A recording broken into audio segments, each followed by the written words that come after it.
Nigerians wait with bated breath to see if President Muhammadu Buhari will sign into law the amended electoral bill, which has been passed to his desk by the National Assembly. By law, today is the deadline for the president to sign the bill, the Electoral Act Amendment Bill, into law. If he fails to do so, the law enables the National Assembly to veto him and pass the bill into law.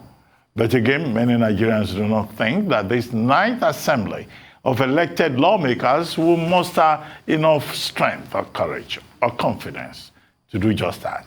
Some analysts say the inclusion of direct primaries in the bill may be one of the major considerations why President Buhari withholds his assent. Anyway, we still have some hours left till the end of today. Will President Buhari sign this bill?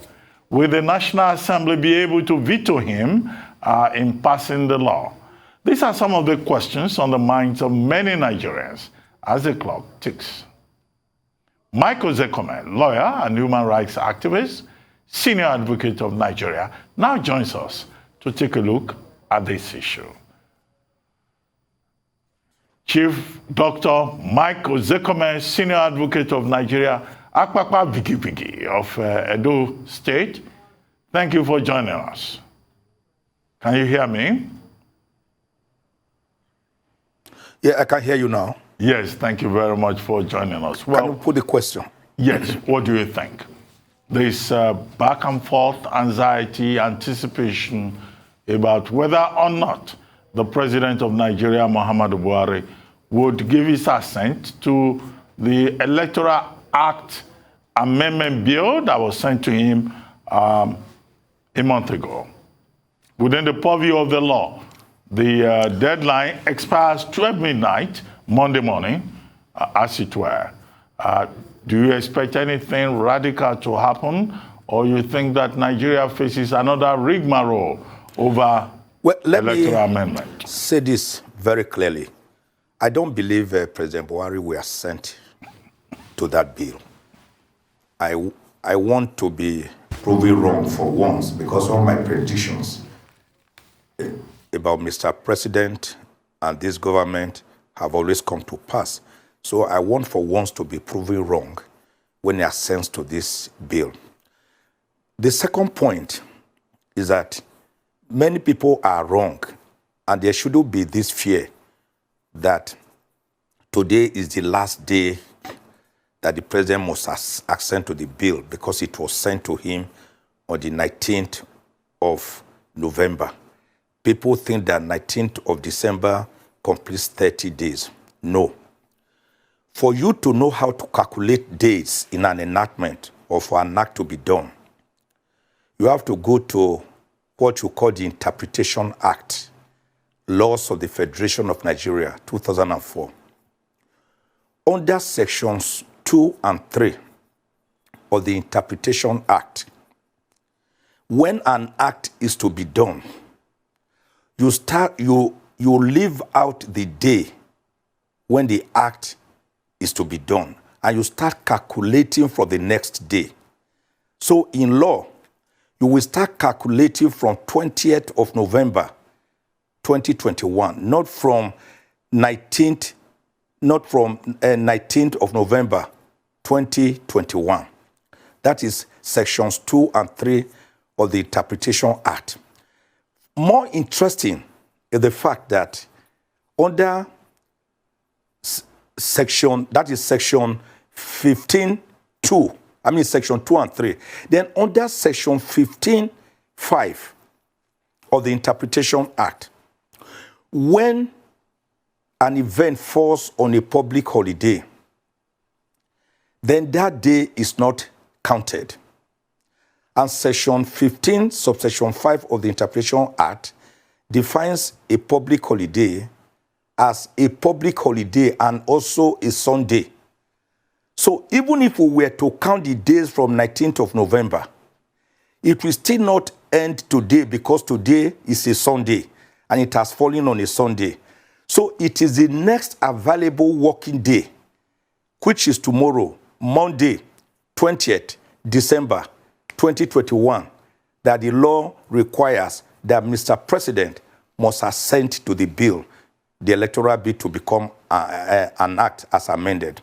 So I have allayed those fears now that Nigerians still have to wait for Mr. President till tomorrow, Monday, to assent to the act, to the bill. If he does not, the next question is, what happens?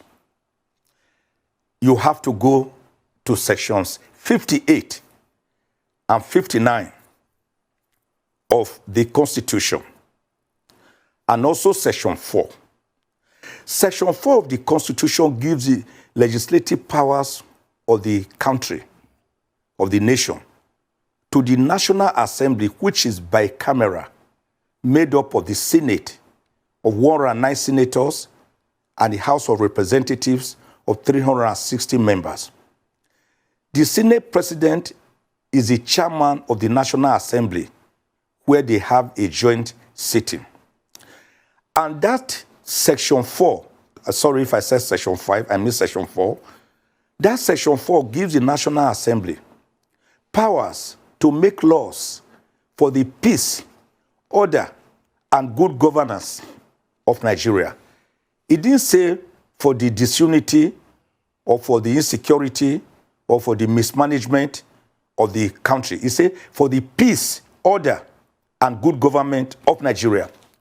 That means whatever steps the National Assembly takes must be to advance the cause, the democratic cause of Nigeria towards having better governance for the people, to give them democracy dividends. So under sections 58 and 59, when the president vetoes a bill sent to him by the National Assembly, such as we are currently having this conversation on, all hope is not lost. Those sections empower the National Assembly to override the veto thus exercised by Mr. President by passing the bill into an act of the National Assembly by two-thirds majority vote. And the law is that the bill shall become law without the assent or the signature of Mr. President. Question: will Mr. President escape this opportunity to put his signature on an amended electoral bill that will help to override all these challenges we have been seeing, particularly since during his time in the last 6 years, when votes are put there, they are neither counted nor allowed to count? Will he miss this golden, historic, epochal opportunity to put his signature on an act that will advance the cause of democracy? If it does, with this National Assembly, this ninth National Assembly, which I do not agree with their modus operandi, their style of saying yes, yes, yes to Mr. President in everything that Mr. President brings to them, including the presidency.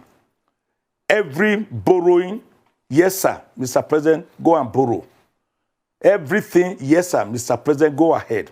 Have you looked at the multifarious, the multifaceted implications, the ponderous effect on a bleeding nation, a nation that is asphyxiating and bleeding when these loans, for example, are being taken to bind all of us up to the 10th generation, future Nigerians that are innocent of the present misgovernance in the country?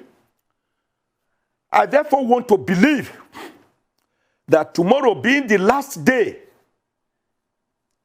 when this bill must be assented to by Mr. President, going by the Interpretation Act, Section 2, Section 15, 5, Section 3, and decided cases by the Supreme Court, that he should not miss this golden opportunity. Let his advisors, let the Attorney General of the Federation, let all of them rise up to the occasion and say, Mr. President, sir, sign this electoral bill into an act. Dr. Reuben Abati, thank you for giving me the opportunity, even without asking another question, to explain this. I'm aware of the Attorney General's letter to Mr. President, the biggest reason why he says Mr. President should withhold his assent. And he says, oh, you can't direct. The bill has said only direct primaries should hold. That parties must be given opportunities to dictate whether it should be direct primaries or indirect primaries. What are direct primaries?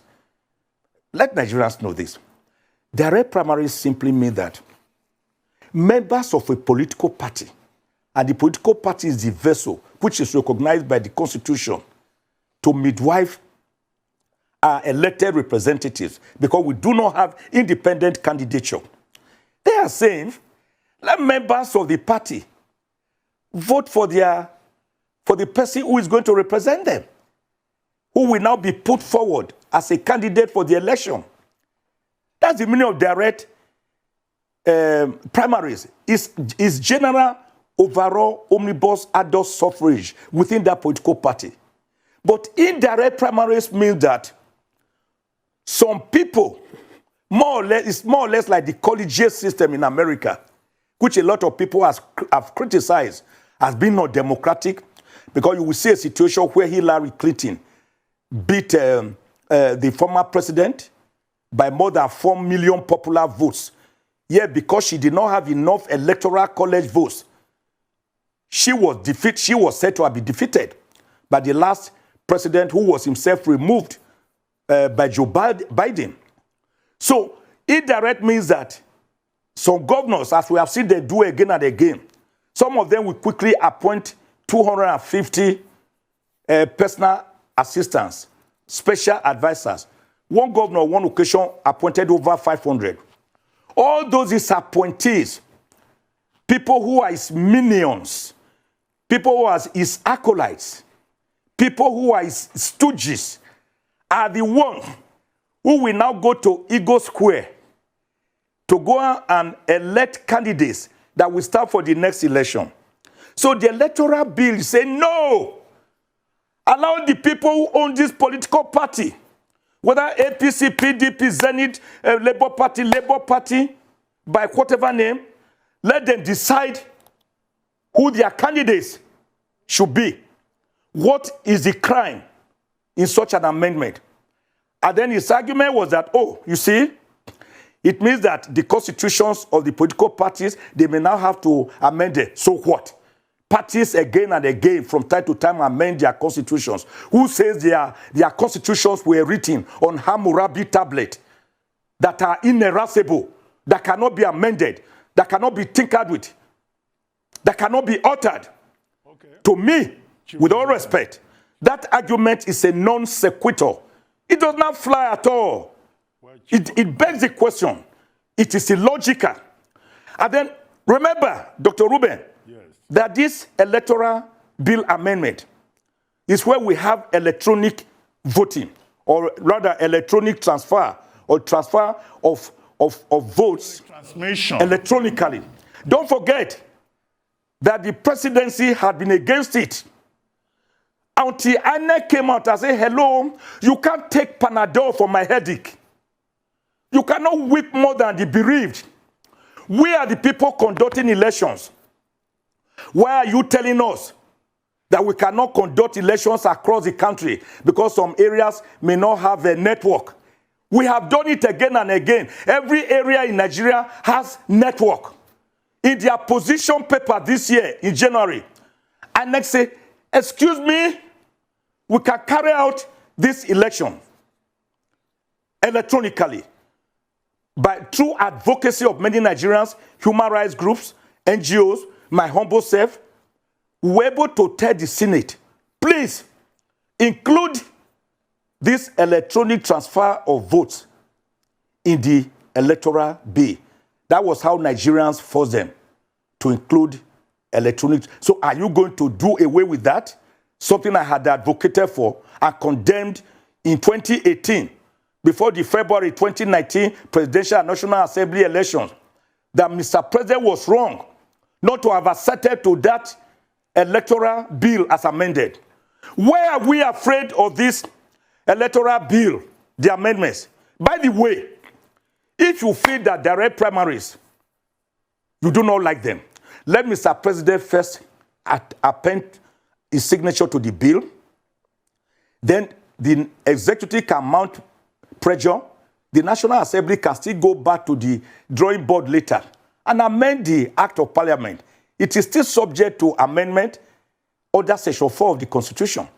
It's not under Section 10, Section 9, which is very traumatic to amend when you're amending specific provisions of the Constitution itself. This is just an ordinary Act of Parliament.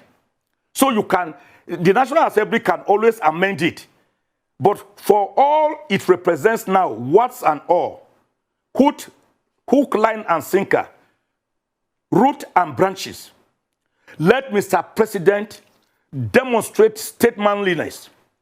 Let Mr. President demonstrate patriotism to the national cause, to the national will, to democratic precepts, defined democracy, defined on November 19, 1863, by Abraham Lincoln, ex-American president, as government of the people, for the people, and by the people. We are telling Mr. President that the National Assembly to uphold a government for the Nigerian people, that the United Nations projection, as of today, put at a population of 213.5 million people. That's what we are talking. Not the few members in the executive, not the 109 senators, not the only 360 members of the House of Representatives. We are talking about the Nigerian people. And Section 14 of the Constitution makes it clear that power belongs to the people of Nigeria, through whom government derives its own power. In other words, Mr. President, National Assembly, ministers, commissioners, governors, local government people, they are all agents of the people. The tail cannot wag the dog. Well, on that note, it is the dog that wags the tail. Chief Mike, the Nigerian people are the dog. They constitute the dog Chief Mike Ozekhome, that wag the tail, of which Mr. President, all elected and selected members of the ruling class in Nigeria are the tail. Well, Chief, and when the Nigerian people have spoken, Chief, let their words count. Chief, because it is said that Vox Populi. Vox Dei. Vox Dei. Yes, on that note, the voice of the people is the voice of God. Well, on that note, Chief Ozekhome, let's take a short break and then we'll come back to you. We've been talking to Mike Ozekhome, lawyer and human rights activist, senior advocate of Nigeria, on the Electoral Act Amendment Bill and whether or not the president will give his assent or should give his assent. We'll take this break and we'll come back to Chief Mike Ozekhome, SAN. We'll be right back. Stay with us. It's still This Day Live, the Sunday talk show.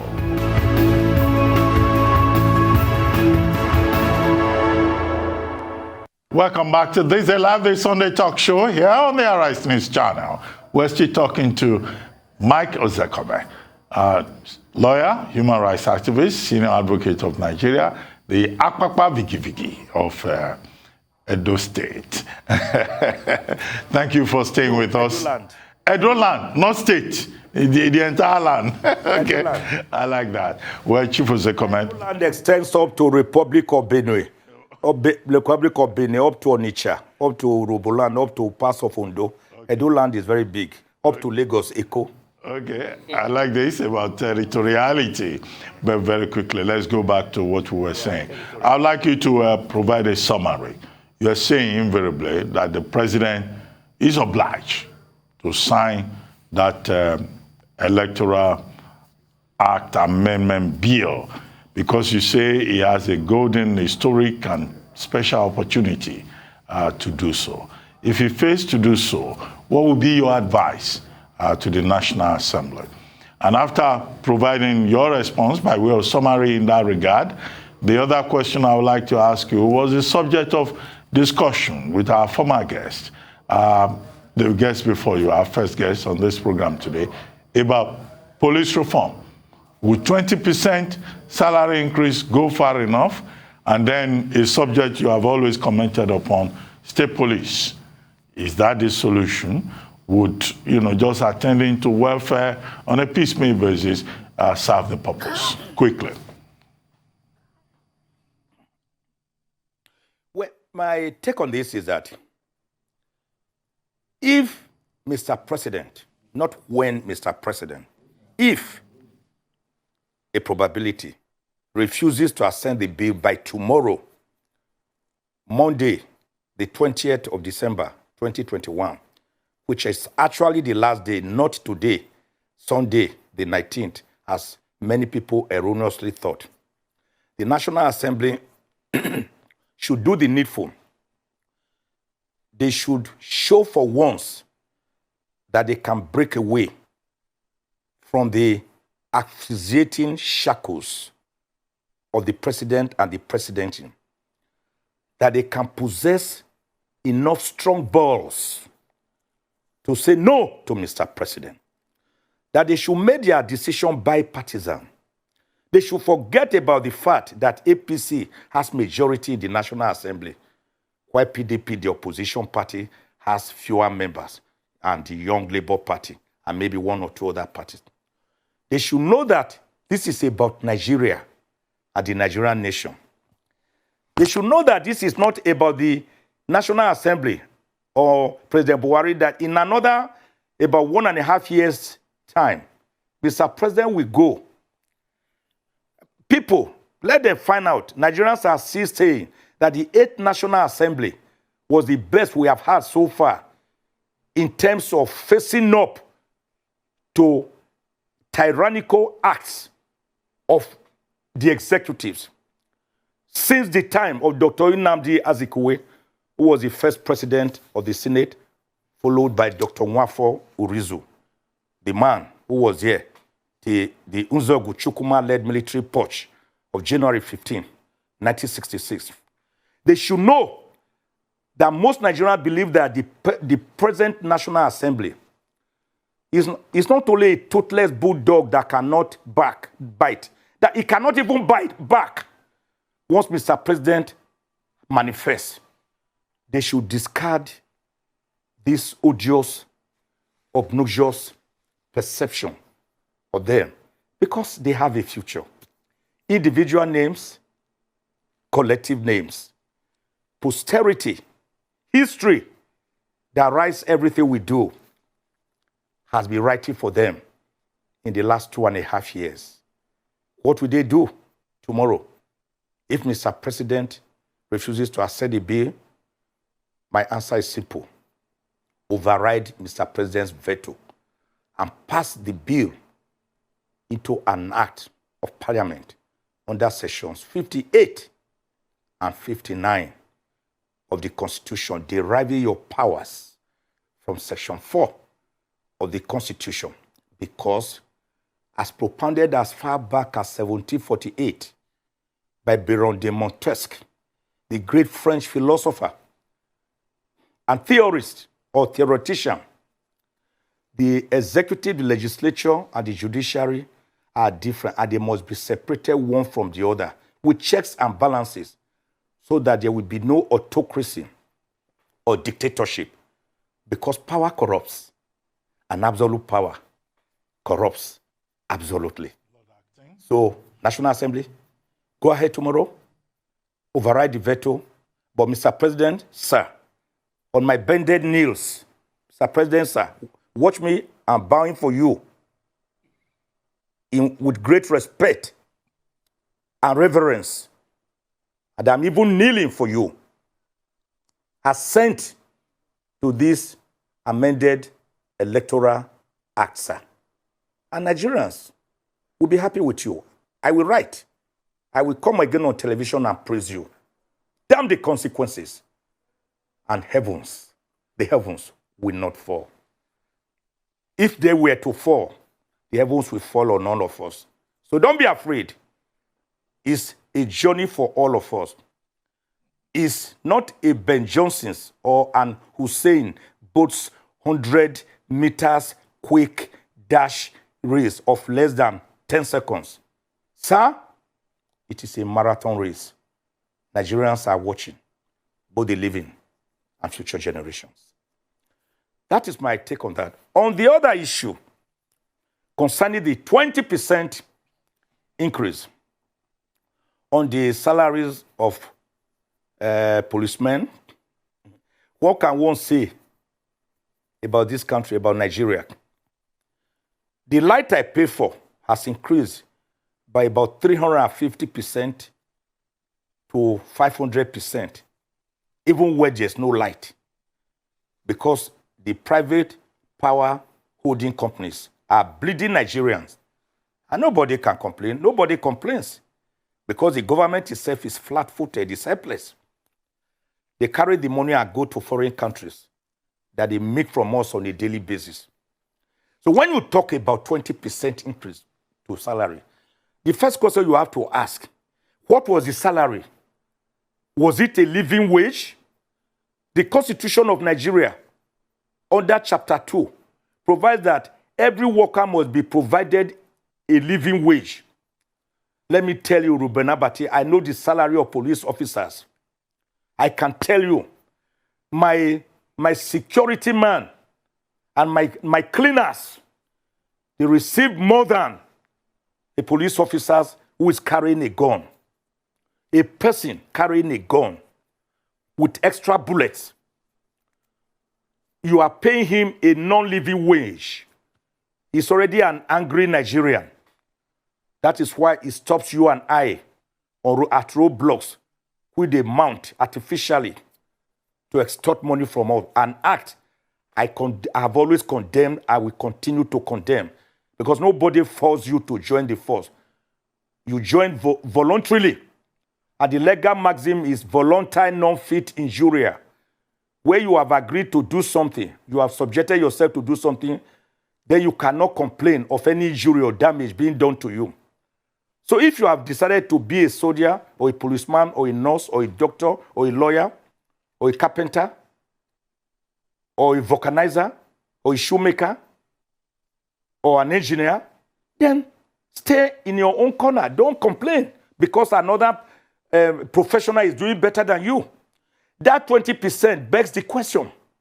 It does not do anything. If a policeman, for example, right now, is receiving, let's say, 100,000 naira or 120,000 naira, and you now add 20%. You have just added 10,000 plus 10,000, which is 20,000. That will now be about 130,000 or 134,000 naira. So, what does that amount to? When a bag of rice, which was 8,000 when this same administration came to office on the 29th of May, 2015, and then again on the 29th of May, 2019, a bag of rice in 2015 was about 7,500 to 8,000. And the naira was changing from between 170 and 180 naira per the dollar. Today, my wife was telling me yesterday that they said there's a new gen, a new breed of rice that just came out. And she was happy that the price they said was 25,000 naira. If you want to buy re-imported rice, that type they call Uncle Ben's rice, be ready to part with more than 40,000 naira for a bag of rice. Fuel, how much were we paying as at 2015? About 95 naira.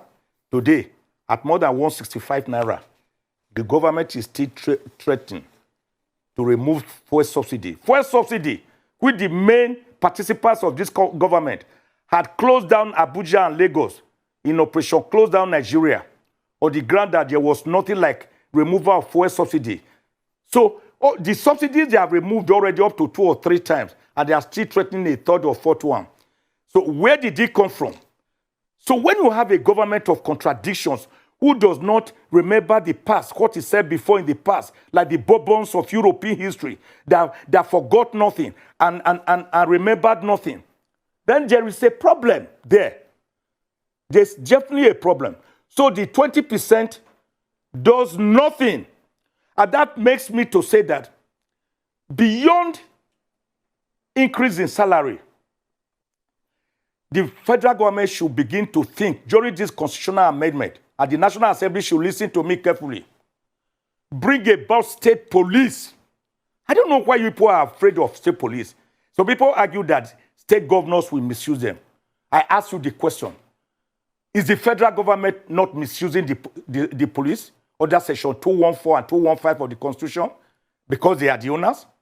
Governors are made by the same sections to be the chief security officers of their states. But the same Constitution says if a governor gives instruction to the commissioner of police in his state, the commissioner of police should tell the governor first to take instructions from the inspector general of police before he can act. And the inspector general of police by the Constitution is also to take instruction from the minister of police affairs and the president. So a crime that is being committed is consummated because there's nobody in charge. So create state police, as we have, for example, in America, where you have the New York Police Department, the Los Angeles Police Department, the Washington Metropolitan Police. Sure. Then you have FBI. Then you have FCI, FBI. Then you have state police. Then you have community police. Then you have county council police. Then you have cities police, sure. Even tertiary institutions police. All of them synergize to have security, to give us security. I recommend state policing, state police, and community policing. Chief Ozekhome, on that note, I would like to thank you very much. I'm surprised, though, that Chief Ozekhome, the Akpakpa Vigi of Edo Land, senior advocate of Nigeria, will be negotiating with Madam the cost of a bag of rice in the market. But anyway, that shows that... At times I go with her to buy. At times I go with her to buy, to check the prices. And I notice that Nigerians are bleeding. The common man is dying. Anyway, thank you very much for joining us on this Live, this Sunday talk show. Thank you very much indeed.